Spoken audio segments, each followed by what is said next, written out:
ఈరోజు దేవుడు నీతో చెప్తున్న మాట బైబిల్ గ్రంథంలో యెహోషువ 2వ అధ్యాయంలో రాహాబు గురించి వ్రాయబడి ఉన్నది.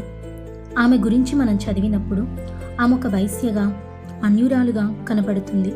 ఆమె అన్యురాలైనప్పటికీ ఇశ్రాయేలుల జీవము గల దేవుడైన యెహోవా తన ప్రజల పక్షమున చేస్తున్నటువంటి అద్భుత కార్యముల గురించి విన్నది.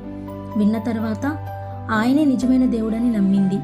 ఆయనపై ఆధారపడి దేవుడు తనకిచ్చినటువంటి ఒకే ఒక్క అవకాశాన్ని సద్వినియోగపరుచుకొని రక్షించబడి యేసుక్రీస్తు వంశావళిలో స్థానం పొందుకుంది. అంతటి ధన్యురాలు ఈ రాహాబు. చాలాసార్లు మనం అనుకోవచ్చు, మన బ్రతికింతే, మన కర్మ ఇంతే, మన జీవితం మారదు అని అనుకుంటాం.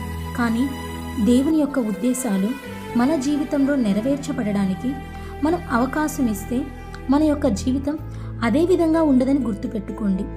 దేవుడు మన భవిష్యత్తును మారుస్తాడు అనేటువంటి విషయమును రాహాబు జీవితం ద్వారా చాలా బాగా తెలుసుకోవచ్చు.